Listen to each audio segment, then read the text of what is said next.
والصلاة والسلام على سيد الأنبياء والمرسلين أما بعد فأعوذ بالله من الشيطان الرجيم بسم الله الرحمن الرحيم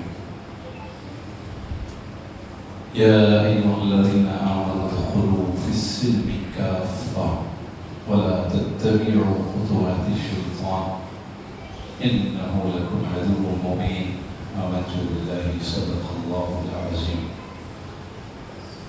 آئیے حضرات عقیدت محبت کے ساتھ ایک مرتبہ درود پاک روزانہ پیش کرنے پڑھیں اللہم صل علی سیدنا محمد وعلی آل سیدنا ومولانا محمد وبارک وسلم صلوا علیہ صلاة و سلام علیک یا رسول اللہ صلی اللہ علیہ وسلم. اللہ رب العزت نے قرآن مجید فرقان حمید کو ہم سب لوگوں کی ہدایت کے لیے نازل فرمایا تاکہ ہم اور آپ قرآن مجید کی تعلیمات کو پڑھیں، سمجھیں اور سمجھ کر پھر ان تعلیمات پر عمل کریں تو ہماری دنیا اور آخرت دونوں سنور جائیں. ایک مقام پر اللہ رب العزت نے ارشاد فرمایا الم یعلم بان اللہ یرا، کیا تم یہ گمان کرتے ہو کہ تمہارا رب تمہیں نہیں دیکھتا؟ اللہ رب العزت بھلے ہی اس کی آنکھیں نہیں ہیں، وہ جسم سے پاک ہے، لیکن وہ اپنی قدرت سے دن اور رات چھت کے نیچے ہوں یا چھت کے باہر مکان میں ہوں یا میدان میں، زمین میں ہوں یا آسمان میں، اللہ رب العزت ایک جیسا دیکھتا ہے. کوئی بھی چیز اس کی نظر قدرت سے باہر نہیں ہے. بس یہ گمان کہ انسان اگر یہ اپنے دل میں تصور کر لے کہ جہاں میں گناہ کر رہا ہوں، جب سے سی سی ٹی وی کیمراز آئے تو انسان کی یہ توجہ ہوتی ہے، وہ دیکھتا ہے کہ کہیں چوری کر رہا ہوتا ہے یا کچھ غلط کام تو وہ دیکھتا ہے کہ کہیں کیمرے تو لگے ہوئے نہیں، وہ سوچتا ہے کہ کہیں ایسا نہ ہو کہ کیمرے میں آ جاؤ. کوئی پیچیدہ بات چل رہی ہوتی ہے تو وہ ادھر ادھر دیکھتا ہے کہ کہیں کوئی لوگ تو نہیں. کسی کے بارے میں گفتگو چل رہی ہوتی ہے، مان لیجیے اوپر بیٹھ کر کوئی گفتگو کر رہا ہے تو وہ نیچے دیکھتا ہے، ادھر دیکھتا ہے ادھر، یار کہیں وہ آ تو نہیں. اب پھر گفتگو شروع ہو جاتی ہے. چور کو چوری کرنی ہوتی ہے، کیمرہ لگا ہو وہ اس کے حساب سے چوری کر لیتا ہے. چغلی کرنے والے کو چغلی کرنی ہوتی ہے، وہ اس کے حساب سے کر لیتا ہے. غیبت کرنے والے کو غیبت کرنی ہوتی ہے، وہ اس کے حساب سے کر لیتا ہے. گویا کہ جس کو جو برائی کرنی ہوتی ہے وہ کر لیتا ہے، اور اچھائی کے لیے اس سب چیز کی ضرورت نہیں پڑتی، کیونکہ اس کو پتا ہوتا ہے کہ میں اچھا کام کر رہا ہوں، چار لوگ دیکھیں گے بھی تو وہ یہی کہیں گے کہ اچھا کام کر رہا ہوں. لیکن کبھی یہ خیال نہیں آتا کہ ان کیمروں کی کوئی حیثیت نہیں ہے. مجھے تو وہ دیکھ رہا ہے جو سارے عالم کے نظام کو چلا رہا ہے، اور میں تو اس کا ماننے والا ہوں جو میرا مالک ہے، رب دنیا کا مالک ہے، ساری کائنات کا جو مالک ہے. میں دنیا دار کی آنکھوں سے تو چھوٹ سکتا ہوں، میری بات کو دنیا دار تو بھلے ہی نہ سنیں، لیکن اللہ رب العزت سمیع علیم ہے، وہ بہترین سنتا بھی ہے اور بہترین جانتا بھی ہے. اور بس قوم مسلم کے اندر جب تک یہ بات پائی جاتی تھی کہ اس کو یہ احساس تھا کہ میں جو بھی کر رہا ہوں میرا رب مجھے دیکھ رہا ہے، تو اس وقت تک قوم مسلم عروج پر تھی. قوم مسلم ساری دنیا میں بادشاہ بنی ہوئی تھی، اور جب سے یہ خیال آیا کہ رب کی فکر چھوڑ دی اور صرف دنیا سے محبت کر لی تو پھر زوال کا وقت شروع ہوا، اور زوال کا وقت ایسا شروع ہوا ہے کہ اب وہ ختم ہونے کا نام نہیں لے رہا۔ ایک بڑا پیارا سا واقعہ آپ سنیں اور ایمانوں کو تازہ کریں، اور یہ دھیان میں رکھیں کہ دنیا کا خوف انسان کو وقتی طور سے ذلت اور رسوائی سے بچا سکتا ہے، وقتی طور سے۔ مان لیجیے کسی کی برائی ہو رہی تھی، اس نے نہیں سنا، بات ختم ہو گئی، کچھ بھی کام کیا جا رہا تھا، چوری کر رہا تھا، کسی نے نہیں دیکھا، چوری ہو گئی، تو یہ وقتی طور سے دنیا کا خوف وقتی طور سے ذلت اور رسوائی سے بچا سکتا ہے، لیکن جس دل میں خوف خدا ہوتا ہے، جس دل میں خوف خدا کی وہ آگ بھڑک جاتی ہے، اور جب بندہ یہ سوچنے لگتا ہے کہ کوئی نہیں دیکھ رہا، میرا رب تو دیکھ رہا ہے، تو پھر یہ خوف خدا اس کو صرف دنیا کی ذلت اور رسوائی سے نہیں بچاتا، بلکہ دنیا میں تو عزتیں ملتی ہی ملتی ہیں، آخرت میں اللہ اسے جنت کا مجلہ عطا فرما دیتا ہے۔ یہ خوف خدا دل میں ہو۔ امیر المومنین حضرت عمر فاروق اعظم رضی اللہ تعالیٰ عنہ کا دور خلافت ہے، یہ عادت تھی امیر المومنین حضرت عمر فاروق اعظم رضی اللہ تعالیٰ عنہ کی کہ رات کے وقت راستوں پر نکلتے تھے اور گشت کیا کرتے تھے کہ کہیں ایسا تو نہیں کہ کوئی شخص پریشان ہو تو اس کی مدد کی جائے، کیونکہ آپ کے دل میں ہمیشہ یہ خوف رہا کہ میرے خلیفہ رہتے ہوئے کوئی شخص پریشان نہیں ہونا چاہیے، جتنی کوشش ہو سکتی ہے اتنی کوشش میں کروں، کیونکہ کل اگر میری رعایا میں سے کوئی پریشان ہوگا پھر سوال تو مجھ سے ہی ہوگا، پوچھا تو مجھ سے ہی جائے گا کہ فلاں شخص اس چیز میں مبتلا تھا، تو میں مدد کرنی چاہیے تھی، تو میں ساتھ دینا چاہیے تھا، تو کیوں نہیں دیا۔ ایک رات تھی کہ امیر المومنین مدینہ شریف کے گلیوں میں گشت کر رہے ہیں، ایک گھر کے قریب گئے جس میں ایک ماں اور بیٹی رہتی تھی۔ آپ نے دیکھا کہ اس گھر میں سے کچھ بات کی آواز آ گئی، اور وہ ماں اور بیٹی جو رہتی تھی ان کا کوئی نہیں تھا، وہ بکریوں کا دودھ دو کر اپنا گزر بسر کرتی تھی۔ تو ماں یہ کہہ رہی تھی، امیر المومنین حضرت عمر فاروق اعظم رضی اللہ تعالیٰ عنہ نے یہ کہتے ہوئے سنا کہ ماں یہ کہہ رہی تھی کہ دودھ میں پانی ملایا جائے، رات کا وقت ہے، کوئی نہیں دیکھ رہا۔ اس وقت بیٹی نے یہ کہا کہ امی بات تو صحیح ہے، وقت رات کا ہے، کوئی نہیں دیکھ رہا، لیکن جس کے لیے نہ دن ہوتا ہے نہ رات ہوتی ہے، جو دن اور رات میں یکساں دیکھتا ہے، وہ رب تو ہمیں دیکھ رہا ہے، لہٰذا دودھ میں پانی نہیں ملانا چاہیے۔ بس امیر المومنین نے اتنی بات سنی اور آپ واپس آ گئے۔ صبح جب ہوئی تو امیر المومنین نے اپنے بیٹے کا رشتہ اس لڑکی کے لیے بھجوا دیا۔ جب رشتہ بھجوایا تو وہ عورت تعجب میں تھی کہ میرے یہاں اور امیر المومنین اپنے بیٹے کا رشتہ بھجوا رہے ہیں، آخر ایسی وجہ کیا ہے؟ معاملے کی تفتیش ہوئی، طلب کیا گیا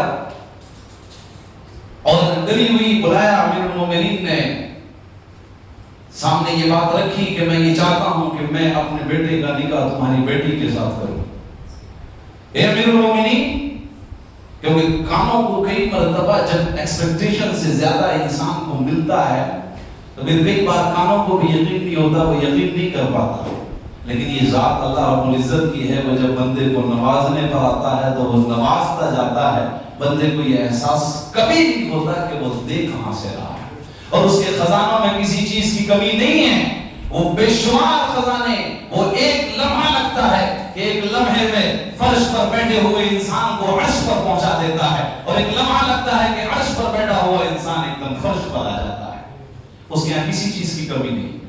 امیر المومنین حضرت عمر فاروق اعظم رضی اللہ تعالیٰ عنہ کے سامنے جب وہ عورت پیش ہوئی تو حالت تو یہ تھی، اور جب چور ہوتا ہے تو کہیں نہ کہیں اس کو احساس بھی ہوتا ہے، تو وہ سوچ تو یہ رہی تھی کہ مجھے امیر المومنین سزا دیں گے، اور میرے اس عمل پر ایسا لگ رہا ہے کہ ہاں رات جو باتیں ہو رہی تھی شاید وہ سن لی اور اب مجھے سزا ملی، کہ امیر المومنین نے فرمایا کہ میں اپنے بیٹے کا رشتہ تمہاری بیٹی سے کرنا چاہتا ہوں، یقین نہیں ہوا۔ تو امیر المومنین نے فرمایا کہ اس سے بہتر بیٹی اور کیا ہوگی کہ جب ساری دنیا سوئی ہوئی ہے اور جب تم اس سے یہ گفتگو کر رہی ہو کہ دودھ میں پانی ملایا جائے تو وہ بیٹی تم سے یہ کہتی ہے کہ کوئی نہیں دیکھ رہا ہے لیکن وہ رب تو دیکھ رہا ہے، اور جس کے دل میں اتنا خوف ہو تو عمر یہ پسند کرے گا کہ اس کے بیٹے کے گھر میں ایسی خوف خدا رکھنے والی لڑکی آنی چاہیے۔ یہ حالات ختم ہو گئے، خوف خدا دنیا کی محبت نے دلوں سے نکال دیا اور انسان اس بات کو بھول گیا کہ خدا بھی ہے۔ اللہ کے حبیب صلی اللہ علیہ وسلم کی ایک پیاری حدیث مبارکہ، میرے آقا علیہ الصلوۃ والتسلیم نے ارشاد فرمایا سیأتی زمان علی امتی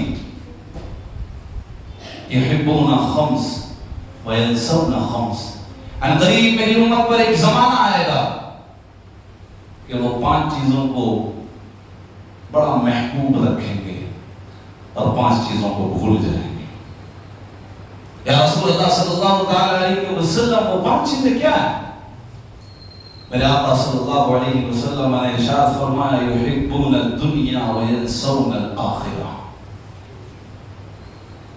کہ دنیا سے تو بڑی محبت ہوگی لیکن وہ آخرت کو بھول جائیں گے۔ ڈال کر اپنے کردار پر پردہ اقبال ہر شخص کہہ رہا ہے زمانہ خراب ہے، دنیا دنیا دنیا صرف دنیا، اور دنیا کی اگر آپ کو سچائی دیکھنی ہو اور دنیا سے محبت کا تقاضا دیکھنا ہو تو صرف ایک مثال آپ کے سامنے میں رکھتا ہوں۔ دنیا سے محبت کا تقاضا یہ ہے اور آخرت کو بھولنے کا تقاضا یہ ہے۔ دنیا سے محبت کا تقاضا یہ ہے کہ جہاں انسان جاتا ہے، جہاں جا کر انسان کو اپنی خلاصت نکالنی ہوتی ہے، واش روم میں جا کر آپ جا کر دیکھیں، زیادہ تر اکثر گھروں میں آپ کو ٹوائلٹ میں بھی بہترین ٹائلز لگی ہوئی ملے گی، اور آخرت کو بھولنے کا جہاں اس کو غلاظت نکالنی ہے، اور یہ کہیں نہیں لکھا ہوا ہے کہ غلاظت وہی اچھے سے نکلے گی جہاں بہترین ٹائلز لگی ہو، بہترین دروازے، لوگ کئی ہزاروں روپے بلکہ بعض جگہ تو لاکھوں روپے صرف ٹوائلٹوں میں اپنے لگا دیتے ہیں، جہاں اس کو صرف تھوڑی دیر کے لیے جا کر پیخانہ یا پیشاب کرنا ہے، اپنی غلاظت کو نکالنا ہے، اور دنیا کی محبت کا یہ تقاضا ہے۔ لیکن جب آخرت کی بات آتی ہے تو جس گھر میں ہمیشہ ہمیشہ رہنا ہے، جب بات آتی ہے راہ خدا میں خرچ کرنے کی، تو جو قوم ہزاروں ہزار روپے جو ہے وہ ٹوائلٹوں میں لگا دیتی ہے، اس قوم کے پاس مسجدوں کو آباد کرنے کے لیے کبھی جیب سے پیسہ نہیں نکلتا۔ جب راہ خدا میں دینے کی بات آتی ہے تو انسان کہتا ہے حساب نہیں، پھر دیکھی جائے گی۔ آتے ہیں، میں تو غور کر رہا تھا اور بڑی ہمت کی داد ہے ان علماء کو، اللہ رب العزت ان کی محنتوں کا صدقہ مجھے بھی عطا فرمائے، جو لوگ آپ کے گھروں تک جاتے ہیں، جا کر سوال کرتے ہیں کہ میں مدرسہ چلاتا ہوں، مجھے اس کے لیے چندہ دیا جائے، 100 لوگوں تک پہنچتے ہیں تو 100 میں سے 5 لوگ اچھا رسپانس دینے والے ہوتے ہیں، 500 لوگ غلط رسپانس دینے والے ہوتے ہیں۔ حالانکہ وہ مدرسہ اپنی ذات کے لیے نہیں، بلکہ وہ مدرسہ اس لیے قائم کیا جاتا یا وہ اس لیے چلا رہے ہوتے، چلیے مانا جا سکتا ہے تھوڑا بہت اپنا ذاتی مفاد بھی ہو، فائدہ ہو سکتا ہے، لیکن 100% ذاتی فائدہ ایسا تو نہیں ہو سکتا۔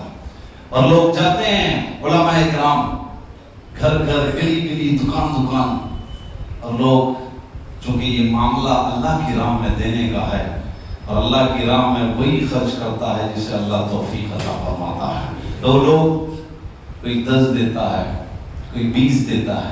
یہ 2026 کی بات کر رہا ہوں میں، یہ 2000 سے پہلے 1980 85 90 کی بات نہیں کر رہا ہوں، یہ 2026 کی بات ہے۔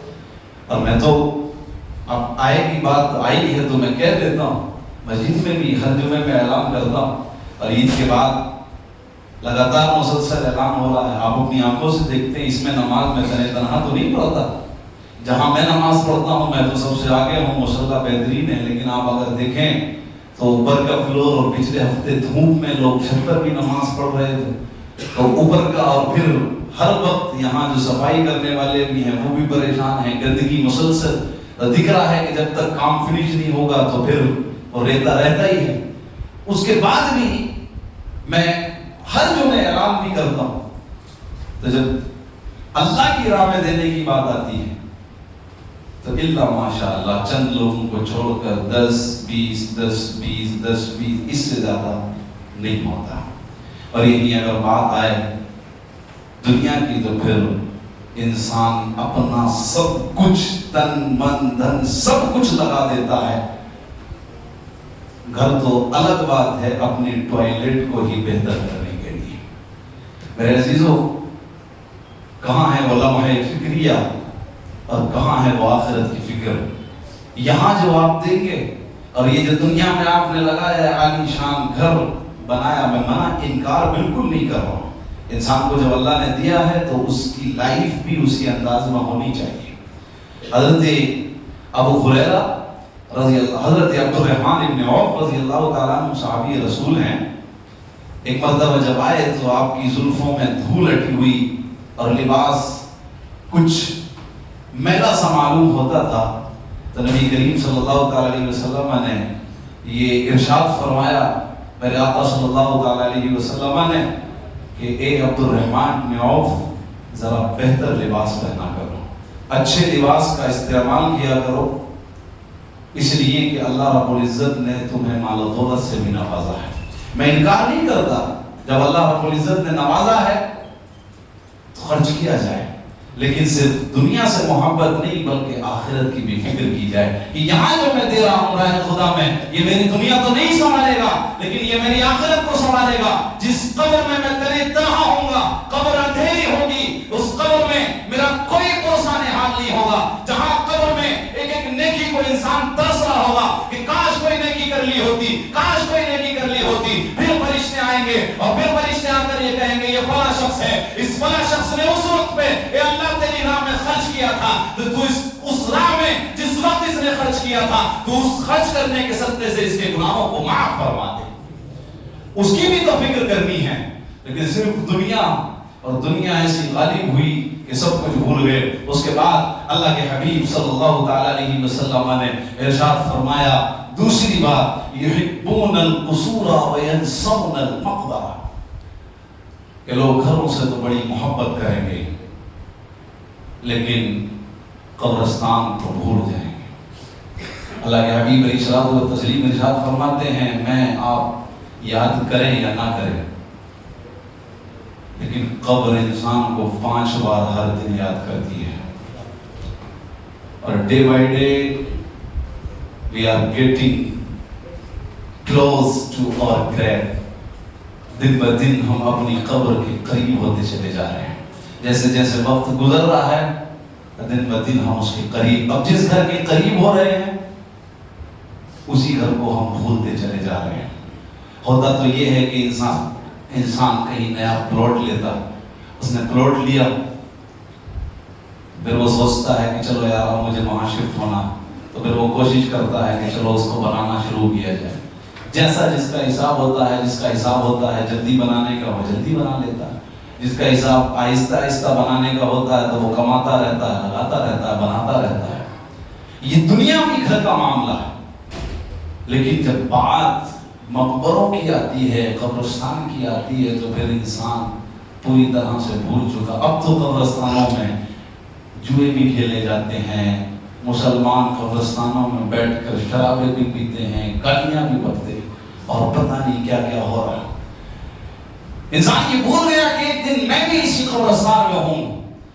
آج میں دنیا کے اوپر چل رہا ہوں، کل کو دنیا میرے اوپر چل رہی ہوگی. اللہ کے حبیب علیہ الصلوۃ والتسلیم نے چپل پہن کر جانے سے بھی منع فرمایا کہ قبر والوں کی قدر کیا کرو. لیکن آج حالت یہ ہے کہ انسان کو بس گھر سے محبت ہے، اور کتنی محبت ہے، میں ہوں یا آپ ہو. گھر میں صفائی ہوتی ہے، صبح ہی اگر صفائی ہو گئی تو پھر آپ چپل کے ساتھ گھر میں داخل نہیں ہو سکتے، بلکہ جو ایک مخصوص جگہ ہے یا تو دروازے سے باہر اتارنی یا دروازے سے باہر اتار دی. جیسے گھر میں گھسیں گے تو جگہ بنی ہوئی ہوگی تو وہاں چپل لے کر اندر تک کوئی نہیں جاتا. اپنے بیڈ روم تک چپلیں لوگ نہیں لے کے جاتے. کیوں؟ اس لیے کہ یہ گھر کی صفائی کا معاملہ ہے، گھر کی زینت کا معاملہ. اور اس گھر میں کتنے دن؟ 10 سال، 15 سال، 20 سال، 30 سال، 40 سال، 50 سال، 60 سال، 70 سال، 80. اور 80 کے اوپر جب انسان چلتا ہے تو پھر اس کا خود دنیا میں رہنے دل نہیں کرتا. 90 سے 100، بس اس کے بعد کچھ نہیں. اور قبر میں اللہ کے حبیب علیہ الصلوۃ والتسلیم نے 1400 سال پہلے ارشاد فرمایا، قریب 1450 سال پہلے، کہ قیامت قریب ہے. 1450 سال کا زمانہ گزر گیا. میرے اور آپ کے جیسے تو بہت دور کی بات نہیں، چھوڑیے بڑے بڑے لمبے قدوں والے اور بڑے بڑے قدامت لوگ سارے کے سارے زمین کھا گئی، سارے کے سارے زمین میں مٹے پڑے ہیں. جنہوں نے بڑی بڑی لمبی تیاریاں کی تھی، جنہوں نے تاج محل بنائے، لال قلعے بنائے، بڑی بڑی عمارتیں، مقبرہ آپ جا کر دیکھیں، بڑے بڑے بادشاہوں کی بڑی لمبی چوڑی تیاریاں تھی. آج ان کی قبروں پر بھی کوئی جانے والا نہیں ہے اور وہ سب کے سب قبروں میں ملے پڑے ہیں. زمین کھا گئی، کوئی تیاری نہیں. ہمیشہ ہمیشہ جس گھر میں رہنا ہے اس کی کوئی فکر نہیں، بس جس گھر میں چند دنوں کے لیے رہنا ہے اس کی بڑی فکر ہے. میرے عزیزو، اسلام کسی چیز کو منع نہیں کرتا، یہ بات آپ ذہن میں رکھیں. آپ سوچ رہے ہوں گے کہ صرف اسلام آخرت کی تعلیم دے رہا ہے، آخرت کے بارے میں نہیں. دنیا کی زندگی گزارنے سے شریعت نے بالکل بھی منع نہیں کیا. But there is a limit. Islam has given us limit. اسلام نے ہمیں ایک لمٹ دی اور اسلام نے ہمیں یہ کہا کہ تمہیں اس دائرے میں رہنا ہے. اگر اس دائرے میں رہو گے تو تب تمہیں جنت ملے گی، اور اس دائرے میں نہیں رہو گے تو پھر قبر کا عذاب سب کے لیے ہے. قبر میں سانپ بھی ہیں، بچھو بھی ہیں، قبر میں آگ بھی ہے. تمہاری قبر میں آگ بھر دی جائے گی، سانپ اور بچھو بھر دیے جائیں گے. اور جب اگر زندگی شریعت کے دائرے میں لمیٹڈ جو زندگی دی گئی ہے، اس لمیٹڈ زندگی کو ایک لمٹ میں رہ کر اگر گزارا جائے گا تو پھر یہ کہو گے لحد میں عشق شہ روح کا داغ لے کے چلے، اندھیری رات چنی تھی چراغ لے کے چلے. زندگی ایسی ہوگی. لیکن حالات یہ ہوئے کہ دنیا کی محبت بڑی غالب آ گئی. اس کے بعد اللہ کے حبیب صلی اللہ علیہ وسلم نے ارشاد فرمایا، یحبون الدنیا وینسون الخالق، یحبون الخلق وینسون الخالق. لوگ محبوب اللہ کی مخلوق سے تو بڑی محبت کریں گے لیکن اللہ کو ہی بھول جائیں گے. بی بی نے کہا نماز کا وقت ہے، بازار جانا ہے. آواز مسجد سے بھی آ رہی تھی، مؤذن حی علی الصلاۃ کی صدا لگا رہا تھا. ایک طرف بی بی یہ کہہ رہی تھی کہ مجھے بازار جانا ہے. تو اس نے بی بی کی بات کو ترجیح دی، اللہ کے گھر کی آواز کو ترجیح نہیں دی. یہ بازار گیا، اس نے ظہر چھوڑ دی، اور جب بازار میں تھا تب بھی پھر آواز آئی حی علی الصلاۃ، لیکن بی بی نے کہا کہ ابھی اور شاپنگ کرنی ہے، تو پھر اس نے عصر بھی ترک کر دی. اور جب یہ گھر آیا تو چونکہ یحبون الخلق، اللہ کی مخلوق کی محبت اتنی غالب تھی، جب بازار سے آیا تو his children were waiting over there کہ جب ابا بازار گئے ہیں، امی بازار گئی ہیں تو وہ کچھ نہ کچھ ہمارے لیے ملاتے ہوں گے. جب آیا تو وقت مغرب تھا، مغرب کا وقت تھا. ایک دن زندگی کا گزر چکا تھا، زندگی ایک دن کم ہو چکی تھی. اور یہ اس خیال میں تھا، میں نے خود اپنی آنکھوں سے ایسے کتنے لوگ دیکھے، بڑی تیاریاں تھیں. ابھی بس یہ کہہ کر گئے تھے تھوڑی دیر رکو، بس میں ابھی آ رہا ہوں، 2 لاکھ تمہیں دینا ہے، 2 لاکھ تم سے لینا ہے، 4 لاکھ تم سے لینا. میری آنکھوں کے سامنے کی بات. اور بس میں عصر پڑھ کر نکلا تو میں نے اپنی آنکھوں سے ان شخص کو مسجد کے باہر سے جاتے ہوئے دیکھا، اور ایک شخص سے وہ یہ وعدہ کر گئے کہ بس تجھے اگر پیسوں کی ضرورت ہے تو ابھی میں تجھے 1 لاکھ دیتا ہوں. اور میں باہر نکل کر بس تھوڑا سا باہر گراؤنڈ میں پہنچا اور 1 راؤنڈ گراؤنڈ کا لگایا تھا تو یہ خبر آئی کہ جو شخص ابھی یہ کہہ کر گئے تھے اب وہ اس دنیا سے چلے گئے. اور جا کر دیکھا تو آنکھوں کو یقین ہی نہیں تھا کہ یہ شخص، ابھی میں نے اس شخص کو دیکھا کہ مسجد کے باہر سے، اور 10 منٹ بھی نہیں لگے کہ 10 منٹ کے اندر جنازہ پڑا ہوا تھا. کہاں ہیں ہم؟ کس چیز کی تیاری؟ جب مغرب ہوئی تو بچے یہ ایکسپیکٹ کر رہے تھے کہ ابا اور امی کچھ لائے ہوں گے. اذان کی آواز آئی، مؤذن نے کہا حی علی الصلاۃ، آؤ نماز کی طرف.